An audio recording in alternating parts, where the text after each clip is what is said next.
Você sabe por que a rejeição pode ser um dos pontos importantes para provocar o colapso narcisista? Você sabe como a rejeição expõe o narcisista? No assunto de hoje, no vídeo que nós estamos analisando, nós vamos tratar desse assunto com muita paciência, com muito jeito, porque é um dos tipos que tem tido bastante dúvida entre os nossos queridos que nos procuram. Então, esse assunto nós vamos tratar com muita tranquilidade, ok? Eu sou o pastor Israel, sou terapeuta comportamental e este é mais um vídeo do canal Aconselhando Vidas.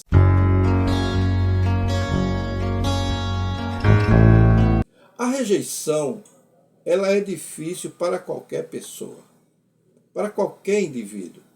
Mas para o narcisista, ela atinge níveis de intensidade emocional e psicológico desproporcionais.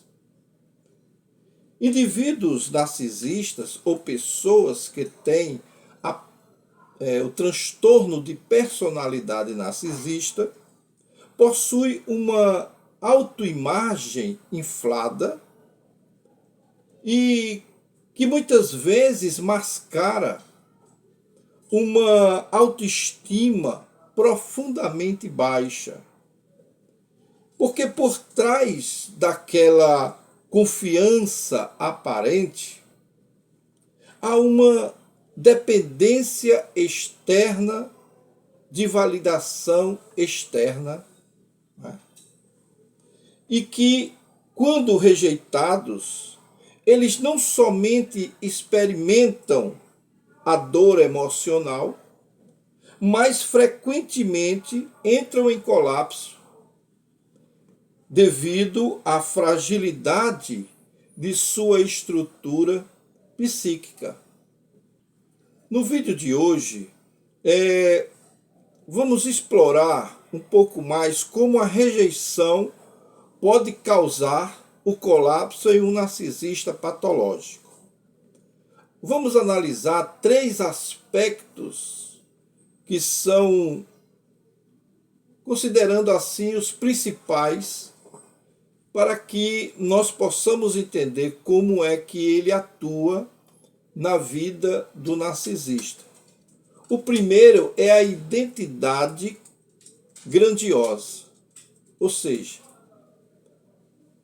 a condição de grandiosidade do narcisista. O segundo é a vulnerabilidade ao pensamento obsessivo.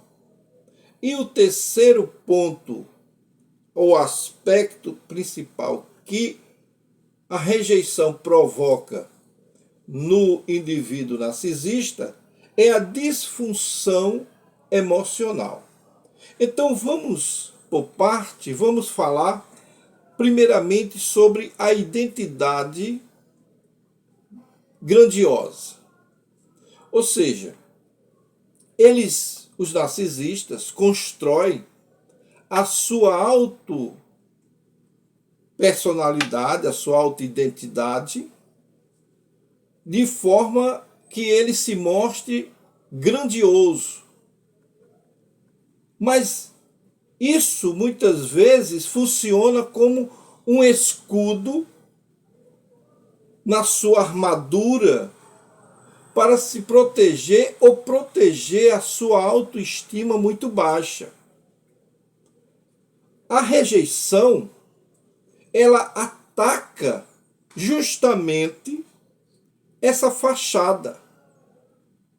Quando o narcisista é rejeitado, ele sente a sua vulnerabilidade, a sua fragilidade, a sua vergonha sendo exposta, certo?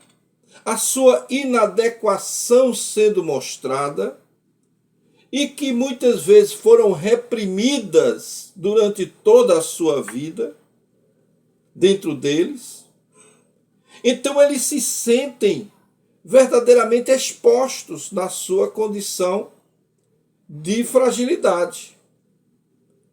Então, por exemplo, se um narcisista ele for rejeitado pela sua parceira ou pelo seu parceiro, eles vão considerar esse rompimento como uma humilhação pública.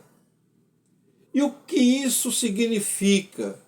Significa que ele vai se desestabilizar na sua autoimagem grandiosa. E dentro dessa condição, aquilo ou essa atitude, essa rejeição vai provocar nele uma raiva intensa. Né? São dois caminhos, ou a raiva intensa ou o desespero, que é uma forma deles se manifestar. Na rejeição, a sua máscara de grandiosidade cai. E caindo a sua máscara de grandiosidade, ele não consegue suportar aquele golpe. Ele não consegue absorver o golpe. E por isso, ele entra no processo, porque eles são chamados, com essa atitude, eles são chamados a confrontar essa realidade que contradiz justamente a máscara que ele criou, o personagem que ele criou. Se for no trabalho, se ele for enfrentado no trabalho, a sua autoridade foi abalada, foi desafiada, e ele reage com ataques ou com abandono do projeto. Com abandono do projeto. Então, o segundo aspecto do posicionamento da rejeição com relação ao narcisista é que a rejeição ela passa a mostrar a vulnerabilidade e o pensamento obsessivo. O que quer dizer isso? Os narcisistas, eles são altamente sensíveis a aquelas ameaças. E dentro dessa condição é percebida, essa rejeição é percebida como um ataque ao seu senso de valor. A rejeição, ela pode desencadear um ciclo obsessivo de pensamentos. O primeiro pensamento que vem na mente do narcisista quando ele é rejeitado é pensar o que deu errado. Como eu posso recuperar o controle dessa situação? Então, esses pensamentos frequentemente giram em torno de vingança, de revalidação e de sobrevivência da imagem grandiosa. Essa é a condição. Por exemplo, se ele foi rejeitado como líder de um grupo, o líder de uma igreja, o líder de um grupo social, de uma ONG, foi rejeitado como líder do síndico, ou de um CEO de uma grande empresa multinacional, não importa, de um presidente da República, não importa qual seja o cargo que ele foi rejeitado. Se ele é um narcisista e ele sente-se rejeitado nessa situação, a primeira coisa que vem na mente dele é a vingança. É a vingança. Então o que é que ele vai fazer? Ele vai elaborar estratégias para reconquistar sua posição e, ao mesmo tempo, denegrir a figura, a imagem daquela pessoa que foi a causadora da sua derrota, da sua rejeição. Então, nesse sentido, o narcisista entra numa espiral descendente que vai começando quando ele assume, né, a sua condição de colapso, né, nessa situação, porque ele vai estar abalado, e ele consegue pensar dessa forma analisando uma percepção de controle, ou seja, esses pensamentos obsessivos se intensificam, muitas vezes levando a uma exaustão emocional, porque eles ficam pensando nisso o tempo todo. Eles ficam revivendo essa situação. E a obsessão pela volta pode consumir muito da sua energia mental, e isso vai minando as condições físicas e psicológicas dele, causando ansiedade e insônia. E nós sabemos que a ansiedade, ela deixa o sujeito, o indivíduo, muito vulnerável àquele ponto e àquela visão que eles têm do que ele precisa fazer. E a insônia muitas vezes é não só a falta de sono, mas o sono dividido, parcelado.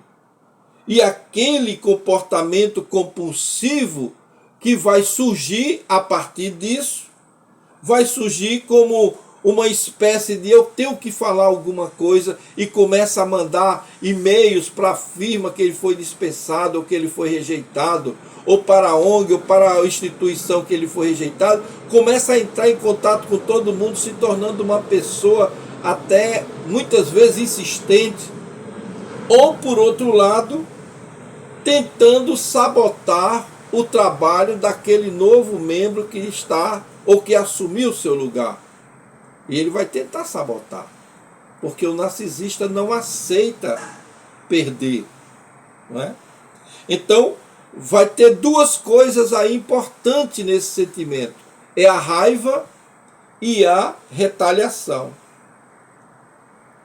Muitas vezes esse sentimento provoca uma raiva intrínseca tão grande no narcisista que a única coisa que ele pensa é em punir quem o rejeitou ou quem foi o causador da sua rejeição. E nessa tentativa desesperada de reaver o antigo cargo, de reaver o antigo controle sobre as coisas, essa condição para poder, vamos dizer assim, aliviar a sua dor, eles vão fazer de tudo para tentar sabotar o trabalho do outro. Só que muitas vezes ele não consegue. E quando ele não consegue, nessa espiral descendente, quando eles falham, eles entram no colapso. Aí então eles entram numa situação de apatia, ou eles entram numa condição de isolamento dos seus pensamentos e até pensamentos autodestrutivos, que vai fazer com que eles sejam pessoas que são vistas muitas vezes como fulano é esquisito, muda de humor constantemente e de repente é um jeito, de repente muda para outro. Ele é bipolar, muitas vezes a gente chama assim, né, no dia a dia, mas é porque não entende o processo que está acontecendo na cabeça e na mente do narcisista.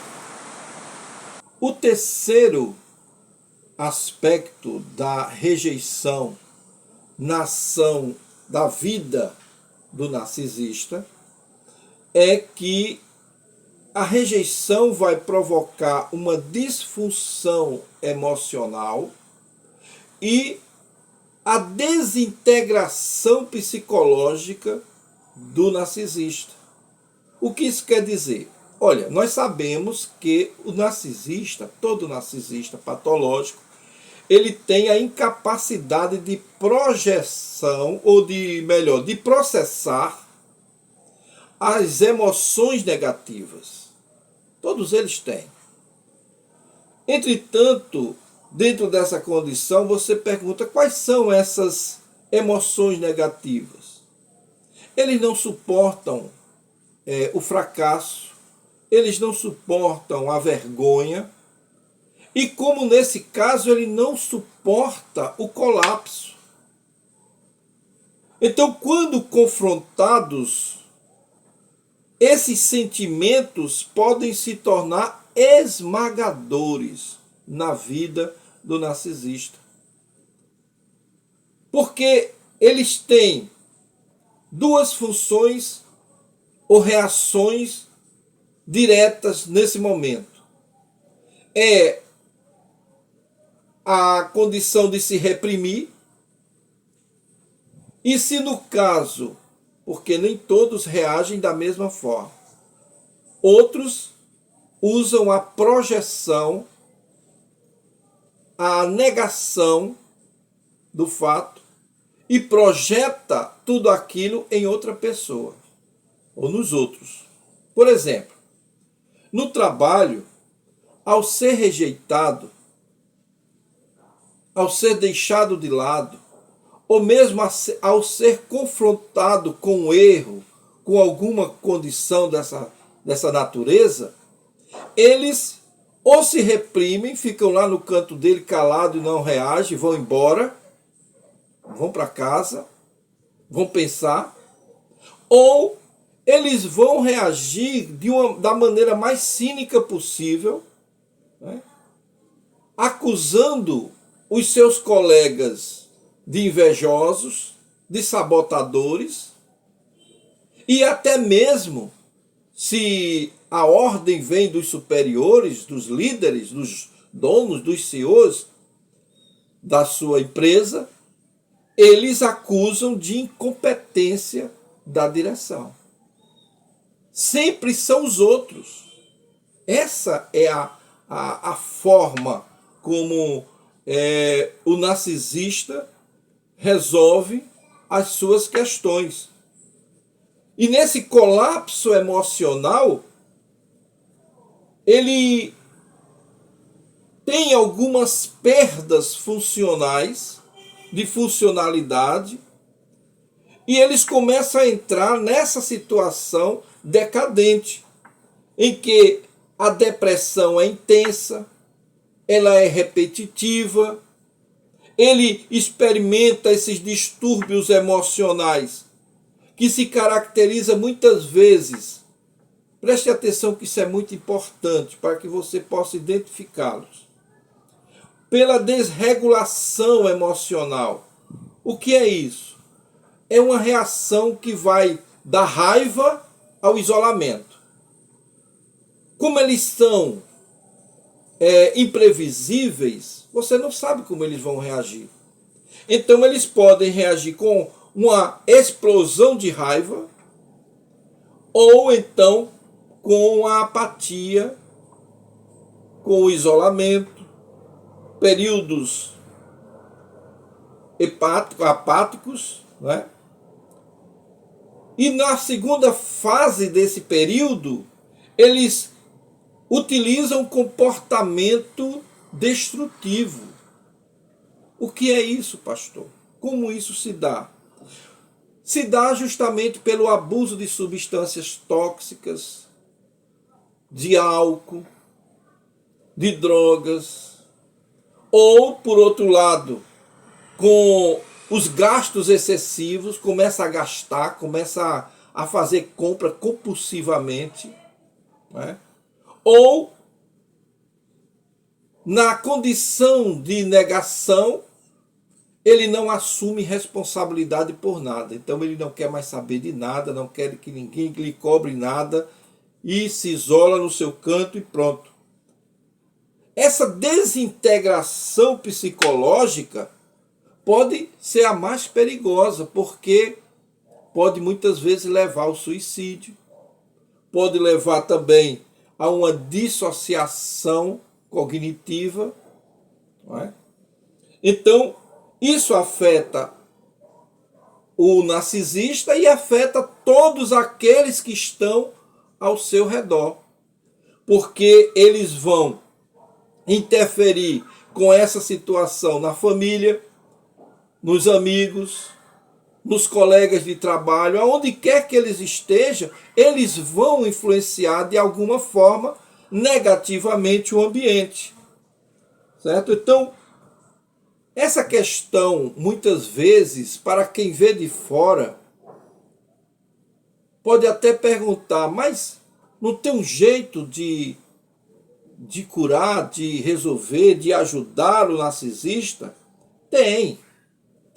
Inclusive, na condição da psicoterapia, ele pode fazer uma terapia focada em esquema para identificar e modificar certos padrões, né, disfuncionais, ou ele pode trabalhar também com um profissional que fale ou haja dentro de uma mindfulness, né, que é a terapia dialética comportamental, ou construir uma autoimagem positiva. O problema não são as ferramentas que temos para auxiliar, é a vontade do indivíduo de querer ser curado, de querer ser tratado, de querer ser acompanhado, que o narcisista não tem essa vontade. Viu? Então, isso é muito importante que a gente compreenda, porque daqui que ele venha a tomar a decisão de ser cuidado, de ser acompanhado, de ser orientado, é muito difícil, porque eles se acham superiores, embora estejam em colapso. Olha, a grandiosidade do narcisista só pode ser confrontada em um ambiente terapêutico, vamos dizer assim, seguro. Porque compreender a rejeição não é uma tarefa fácil. E muitas vezes o narcisista, quando ele está diante de uma situação dessa, ele não tem, assim, muito interesse em reconhecer, fazer uma análise introspectiva, reavaliar a sua vida, o seu comportamento, porque eles não são assim. Isso é uma ilusão muito grande que muitas vezes nós temos, tanto os profissionais como as pessoas normais, comuns, têm de querer ajudar esses indivíduos. Mas, infelizmente, embora tenha como ajudá-los, não é uma tarefa muito fácil. Não que seja impossível, tudo é possível, certo? Mas, infelizmente, nós temos que cuidar muito mais das vítimas dele, que são pessoas que saem desse relacionamento destruídas completamente, são pessoas que, quando vêm adotar um processo desse de pedra cinza, ou de contato zero, ou mesmo de enfrentamento com o narcisista, elas já são destruídas há muito tempo. É a gota d'água, por isso que elas reagem assim. Então, é muito mais fácil nós trabalharmos as vítimas, ou com as vítimas, e tentar restaurar a autoestima destruída que elas têm por causa dele, né, por causa dos narcisistas, do que propriamente chamar o narcisista para uma conversa mais direcionada no intuito de cuidar deles. Viu? Então, infelizmente, é isso que acontece, mas nós continuamos lutando, porque dentre 1000 que não quer, tem 2 ou 3 que ainda pode ser que queira ajuda. E aí é onde nós entramos, com a terapia, com aconselhamento, né? Com o pertencimento, né? Aquele abraço fraternal que precisamos dar a todos quanto precisam. Agora, que para o narcisista é muito difícil ele reconhecer o seu erro, viu?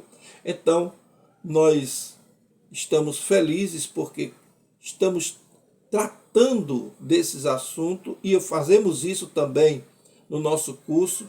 Estou já terminando o curso e esse curso estamos preparando, vai ser muito bom para ajudar muita gente, porque nós vamos fazer um passo a passo de como você pode sair do relacionamento abusivo de uma forma tranquila, de uma forma ordeira, sem grandes prejuízos para o narcisista, mas visando principalmente o cuidado com a vítima, ok? Se esse vídeo te ajudou de alguma forma, passa adiante, mostra ele para outras pessoas, dê o seu like, porque o seu like vai fazer com que o YouTube divulgue para mais pessoas sobre esse assunto, né, que ele vê que é relevante, e vamos ajudar muito mais gente, ok? Ficamos por aqui e até o nosso próximo vídeo.